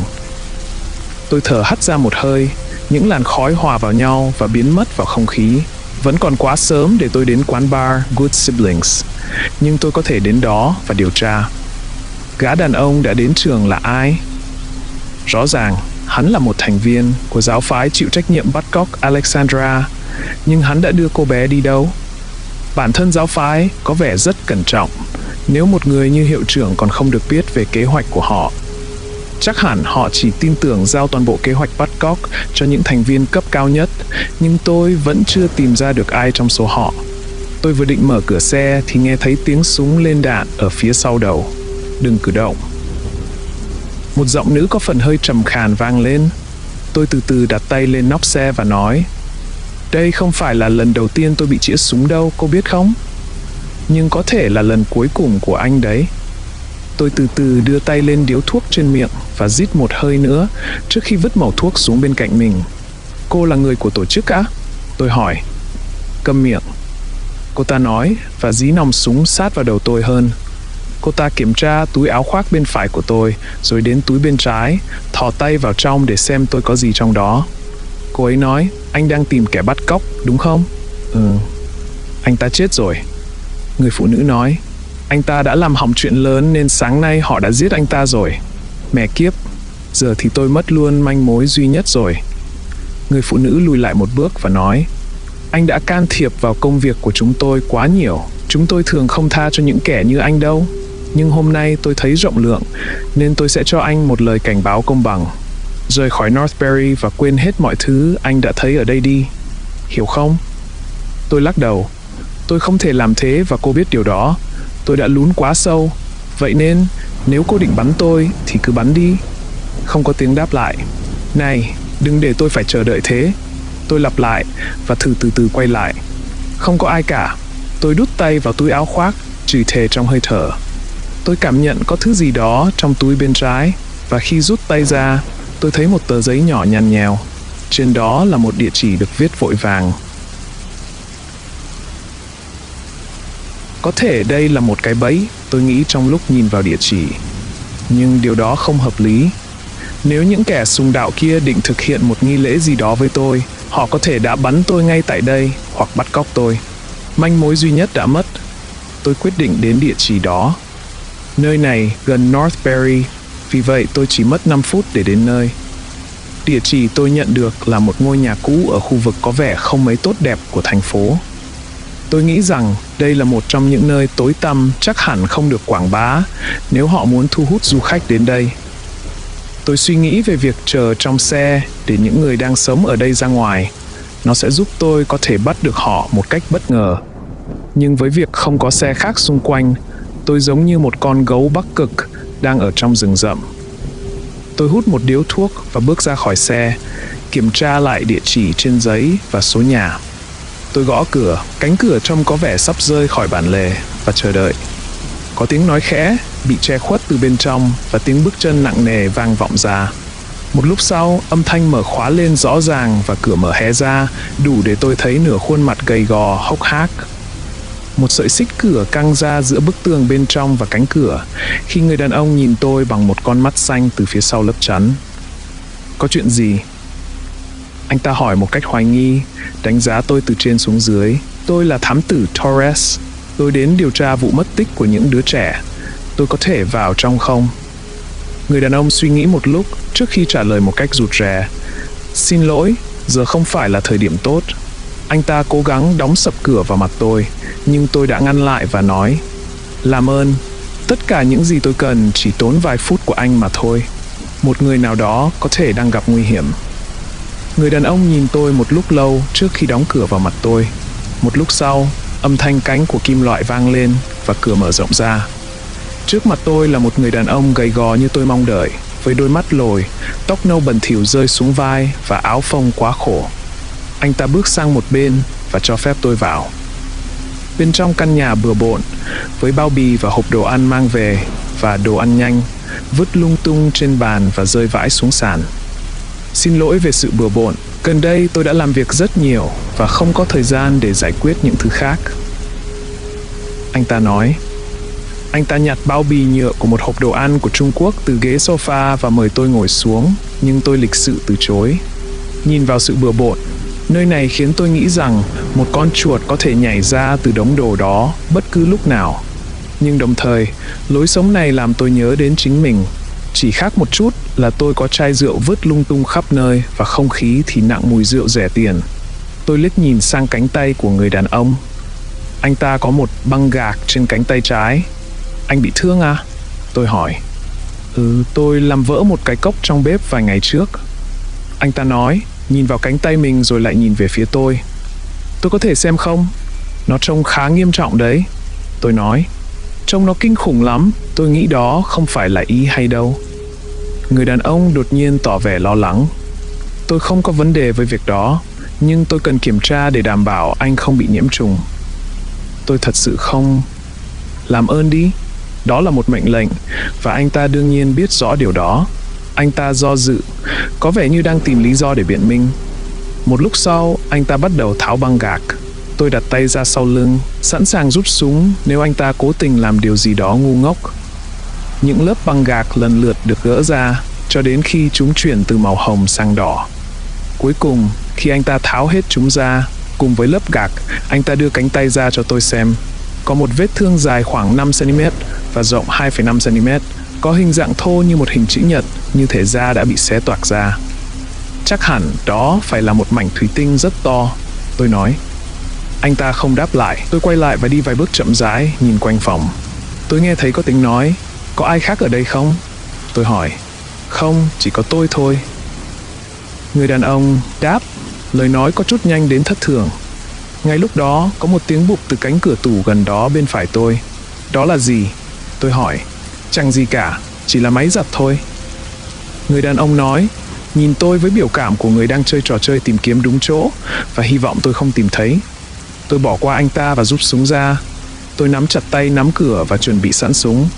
Thám tử, đợi đã, đừng mở nó. Người đàn ông la lên, nhưng đã quá muộn. Tôi đã mở cửa và chỉ vào hình dáng ngồi bên trong. Tôi ngay lập tức hạ súng khi thấy cảnh tượng trước mặt. Một cô bé với tóc đen rối bù, đồng phục bẩn thỉu và vẻ mặt hoảng sợ trong mắt. Đó là Alexandra. Thám tử, tôi có thể giải thích. Không phải như anh nghĩ đâu. Người đàn ông nói, im mồm đi. Tôi chĩa súng vào anh ta. Quỳ xuống. Anh không biết mình đang làm gì đâu. Anh ta nói, tôi đã bảo, quỳ xuống. Người đàn ông nhìn xuống, rồi đột nhiên vung tay, ném chiếc đèn gần đó về phía tôi. Nó đập vào vai tôi, và trong khoảnh khắc đó, người đàn ông lao vào tôi. Tôi không thể để anh đưa cô bé quay trở lại. Anh ta nói, trong lúc chúng tôi vật lộn với súng, một tiếng nổ lớn vang lên và người đàn ông ngã đè lên tôi. Alexandra hét lên và tôi đẩy anh ta ra khỏi người. Xác anh ta rơi xuống, mắt nhìn trừng trừng lên trần nhà. Anh ta đã chết. Alexandra, không sao đâu, tôi đến để cứu cháu đây. Tôi nói, ra hiệu cho cô bé lại gần tôi. Tôi không chắc có nên tin tưởng vào cảnh sát hay không. Có vẻ như tổ chức đã ăn sâu vào trong thị trấn và tôi không thể biết liệu cảnh sát có thể giải quyết vụ đó không. Tôi gọi cho người duy nhất tôi có thể, Lydia. Cô ấy đến trong vài phút. Khi nhìn thấy Alexandra, cô thở phào nhẹ nhõm và vội vàng ôm lấy cháu gái của mình. Nhưng chỉ có vậy, cô chỉ có vẻ nhẹ nhõm, không phải vui mừng như tôi tưởng tượng một bậc phụ huynh sẽ như thế nào khi tìm thấy đứa trẻ mất tích của mình. Alexandra dường như không tỉnh táo và rất sợ hãi, ngay cả khi nhìn thấy gương mặt quen thuộc của dì mình. Cuối cùng, Lydia đứng dậy và nói, cảm ơn anh thám tử, anh đã tìm thấy Alexandra giúp chúng tôi. Tôi cảm thấy hài lòng. Tôi vừa cứu được một cô bé, điều mà tôi không thể làm cho con gái của mình. Lần đầu tiên sau một thời gian dài, tôi thật sự mỉm cười. Đó là cho đến khi mắt tôi dừng lại ở phần ngực trên của Lydia. Nó lộ ra trên chiếc váy của cô. Không có gì ở đó, không có dấu hiệu nào. Cô mỉm cười và tôi nghe thấy cửa bật mở. Tôi quay lại và thấy một nhóm đàn ông to lớn, lực lưỡng và một người phụ nữ tóc ngắn đang đứng uy hiếp ở cửa. Cô bé suýt nữa đã trốn thoát khỏi tổ chức, Lydia nói. Tôi quay lại đối diện với cô và cảm thấy một cú đánh mạnh vào sau đầu, khiến tai tôi bắt đầu ù đi. Tôi thấy mình ngã xuống đất, tầm nhìn mờ ảo và quay cuồng. Tôi nghe thấy Alexandra hét lên, yêu cầu họ dừng lại khi một trong những người đàn ông thô bạo giữ cô bé lại. Lydia quỳ trước mặt tôi và nói, nhìn thấy chưa, tổ chức chưa bao giờ bắt cóc Alexandra. Cô bé được giao cho một trong những thành viên của chúng tôi.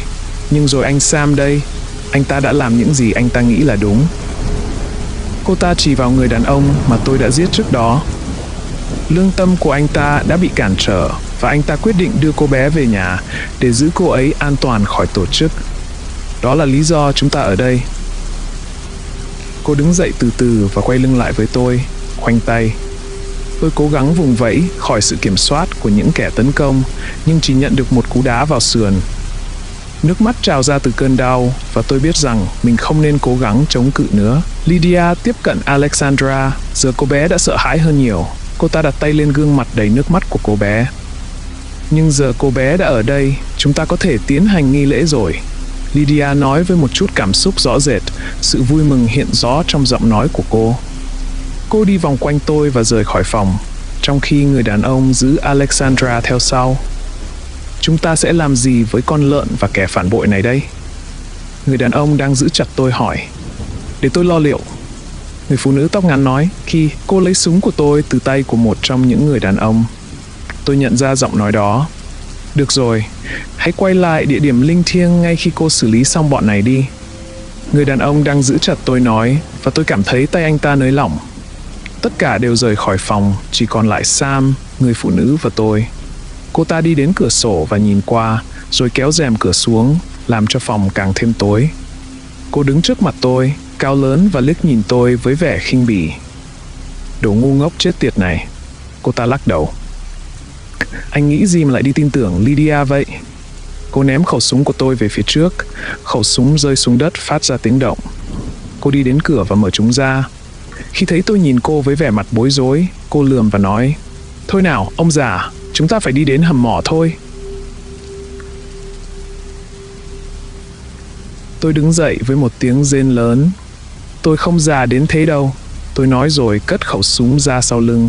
Người phụ nữ tóc ngắn đã ở bên ngoài và đang đợi trước xe tôi. Tôi sải bước đến chỗ cô ấy và mở cửa xe. Tâm trí tôi vẫn đang chạy đua với hàng triệu suy nghĩ mỗi giây, và tôi thậm chí không dừng lại để nghĩ xem liệu cô ấy có lừa tôi như Lydia đã làm không. Sẽ chẳng có ý nghĩa gì nếu cô ấy làm thế. Họ đã dồn tôi vào chân tường. Cô ấy không cần phải thả tôi ra, đúng không?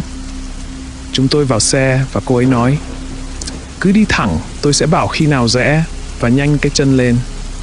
Cô ấy tỏ ra nghiêm khắc, và suy nghĩ đầu tiên hiện lên trong đầu tôi khi tôi cắm chìa khóa vào ổ là: ông chồng của cô ta quả là đáng thương.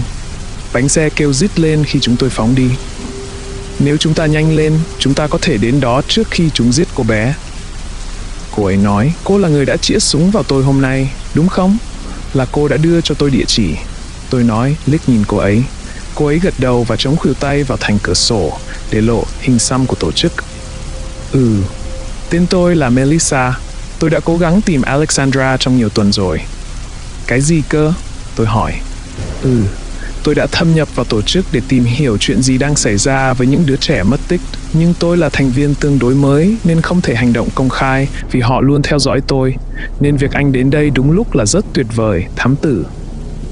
Tôi cười khẩy và lắc đầu. Cô là cảnh sát à? Tôi hỏi. Không, tôi chỉ là một công dân Northbury thôi. Vậy chuyện quái quỷ gì đang xảy ra ở đây vậy? Tôi hỏi. Melissa thở dài. Lydia là thủ lĩnh của hội. Ít nhất thì tôi nghĩ vậy. Cô ấy là người quyết định đứa trẻ nào sẽ bị hiến tế để thanh tẩy sự hắc ám tràn lan trong thị trấn. Cô ấy ngoắc hai ngón tay mỉa mai. Vài năm trước, cô ta đã hiến tế chính con gái mình bằng cách thiêu sống con bé. Chúa ơi, thế cô ta có làm gì với mẹ của Alexandra không? Không phải cô ấy. Nhưng tôi chắc chắn rằng cô ta sẽ làm đấy nếu mẹ của đứa trẻ can thiệp. Lydia rất tàn nhẫn và sẽ không dừng lại trước bất cứ điều gì để hoàn thành nghi lễ. Tôi đã từng thấy cô ấy cắt lưỡi một người đàn ông chỉ vì anh ta hỏi tại sao họ cần phải hiến tế trẻ em. Tôi gãi cằm để đầu óc có thời gian xử lý những gì tôi đang nghe. Tôi nói, vậy để tôi nói rõ nhé.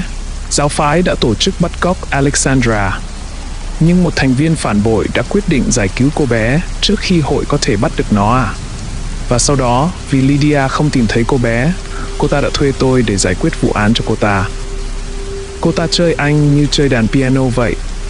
Melissa nói, con quỷ cái chết tiệt đó. Đúng ra anh không cần phải giết người đàn ông trong ngôi nhà đó. Cô ấy trách móc một cách phán xét. Tôi không giết anh ta, chúng tôi đã vật lộn vì khẩu súng và có thể anh ấy đã vô tình bóp cỏ. Dù sao thì anh ta cũng đúng khi tấn công tôi. Rẽ phải ở đây, Melissa chỉ. Chúng tôi đang ở rìa thị trấn với những ngôi nhà ở bên phải và địa hình rừng núi ở bên trái với những ngọn đồi cao chót vót. Vậy chúng ta phải làm cái quái gì đây? Chắc có đầy những thành viên của giáo phái trong đó. Tôi hỏi. Có nhiều kẻ nổi loạn bên trong hội. Họ sẽ có mặt tại nghi lễ. Tất cả những gì tôi cần làm là đưa ra tín hiệu và họ sẽ tấn công. Đó là kế hoạch cuối cùng của chúng tôi trong trường hợp mọi thứ khác thất bại. Còn nếu không đủ người thì sao? Thì chúng ta sẽ chết hết thôi.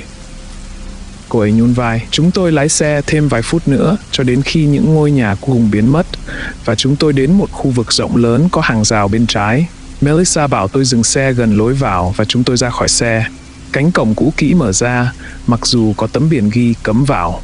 Ở phía xa là một mỏ đá, có thể dài ít nhất cả dặm, và phía dưới sâu là lối vào hầm mỏ. Đi thôi, phải nhanh lên, Melissa nói rồi tiến xuống cầu thang tạm bợ làm từ những tấm ván cũ, mục nát, chạy quanh bức tường bên trong mỏ đá. Phải mất 5 phút, chúng tôi mới xuống đến đáy, và khi xuống đến nơi, tôi đã cảm thấy mình cần nốc một ly rượu nữa. Tôi kiềm chế cơn khát và đi theo Melissa tiến đến lối vào tối tăm, bỏ lại tia sáng cuối cùng ở phía sau. Cố gắng giữ im lặng. Cô ấy thì thầm và rút đèn pin ra. Cô ấy chiếu sáng con đường phía trước và bắt đầu bước đi. Cô ấy dường như biết rõ đường đi ở nơi này, đến mức tôi nghĩ cô ấy hẳn đã đến đây rất nhiều lần. Đây có phải là nơi ẩn náu không? Tôi hỏi. Cô ấy chỉ nói vậy. Không lâu sau, chúng tôi bắt đầu nghe thấy tiếng nói vọng lại từ xa. Tôi không thể nghe rõ họ đang nói gì vì họ ở quá xa. Melissa dường như không hề nao núng vì điều này. Cô ấy thậm chí còn không dừng lại. Tôi rút súng ra và khi chúng tôi đi tiếp, tiếng nói ngày càng to hơn. Tôi vẫn không thể hiểu họ đang nói gì và cuối cùng tôi nhận ra lý do cho điều đó là vì họ không nói tiếng Anh. Nghe như tiếng kinh cầu nguyện trong nhà thờ bằng một ngôn ngữ mà tôi chưa bao giờ nghe thấy trước đây. Có lẽ là hàng chục người đang cùng đọc kinh cầu nguyện cùng một lúc. Melissa giơ tay bảo tôi dừng lại một lần nữa. Vì vậy, tôi đã làm theo. Có ánh sáng màu cam mờ nhạt phát ra từ góc tường và rõ ràng là những giọng nói vọng đến từ phía đó. Melissa liếc nhìn cẩn thận rồi quay lại nói với tôi. Anh nhìn xem. Tôi cẩn thận tiến lại gần và từ từ nhìn trộm. Tôi thấy một khu vực rộng lớn với hàng chục người mặc áo choàng đỏ đang quay lưng lại phía tôi. Tất cả bọn họ đều cầm những cây nến đang cháy, nhìn chằm chằm lên một khu vực cao hơn phía trên, nơi có thứ gì đó trông như một bàn thờ. Alexandra đang ở đó, bị hai kẻ cuồng tín giữ chặt tay, trong khi Lydia đối diện với đám đông, giơ cao tay lên, với một bên tay đang cầm dao. Cô ta nhìn lên trời và đọc lời chú gì đó, như thể đang trong cơn phê, và cả nhóm lặp lại theo cô ta. Giờ tính sao đây? Tôi quay sang Melissa hỏi. Đi vòng qua kia đi, anh sẽ có thể vòng ra sau và cứu Alexandra. Tôi sẽ đánh lạc hướng họ. Khoan đã, cô có bị điên không? Họ sẽ giết cô như giết một con gà đấy. Tin tôi đi, ngài thám tử. Cô đặt tay lên vai tôi và gật đầu.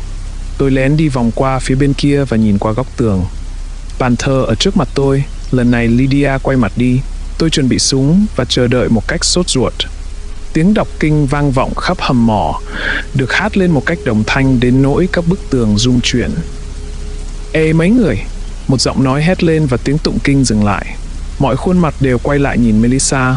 Cô ta đang đứng đó, bình tĩnh như không có chuyện gì xảy ra. Cái gì đó hả lính mới? Lydia hỏi. Hỡi những kẻ cuồng tín, đưa cô ta tới đây. Một vài người đàn ông bắt đầu đi về phía cô gái, nhưng cô ấy rút súng ra và chĩa vào họ. Bọn họ lùi lại vì sợ hãi, khiến Lydia càng tức giận hơn. Các ngươi còn chờ gì nữa? Giết cô ta đi! Melissa bắn một viên đạn lên không trung và vài điều tiếp theo xảy ra quá nhanh, khiến mọi thứ trở thành một mớ hỗn độn. Tôi thấy phần đông nhóm tín đồ lao về phía Melissa, và một phần khác, cũng đông không kém đang tháo mặt nạ, rút súng và bắt đầu bắn vào những người đeo mặt nạ.